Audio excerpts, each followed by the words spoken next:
ইসরায়েলকে যুক্তরাষ্ট্রের পালিত কুকুর বলে আখ্যায়িত করেছেন ইরানের সর্বোচ্চ ধর্মীয় নেতা আয়াতুল্লাহ আলী খামেনি। সেই সঙ্গে নতুন করে যে কোনো হামলা হলে তার কঠিন জবাব দিতে প্রস্তুত আছে ইরান বলেও হুঁশিয়ার উচ্চারণ করেছেন তিনি। এমনকি তিনি বলেছেন 12 দিনের ইরান ইসরায়েল যুদ্ধের চেয়েও প্রতিপক্ষকে আরও বড় আঘাত দিতে সক্ষম তেহরান।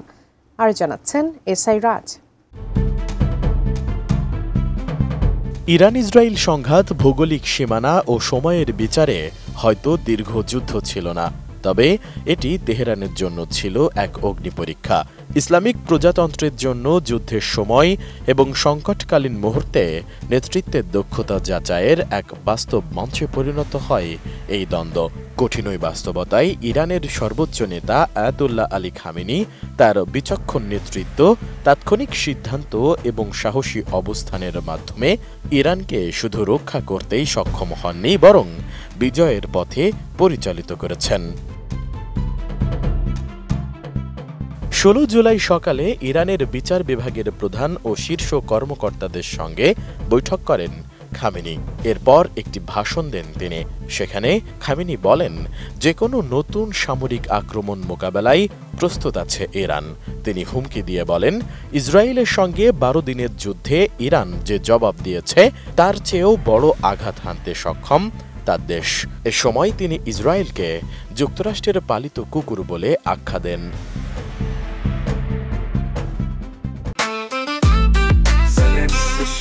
জেনেক্সে শিফট করো, লাইফকে লিফট করো।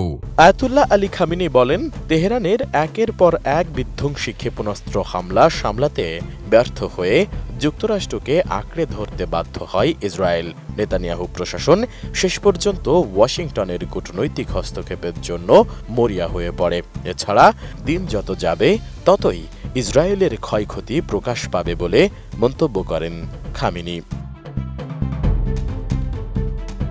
ইরানের এই সর্বোচ্চ নেতা বলেন, ইসরায়েল মধ্যপ্রাচ্যের মরণব্যাধি ক্যান্সারে পরিণত হয়েছে, আর যারা তাদের এই অপকর্মকে সমর্থন করে, বিশেষ করে যুক্তরাষ্ট্র, তাদেরকে ইরান অপরাধী হিসেবেই দেখে।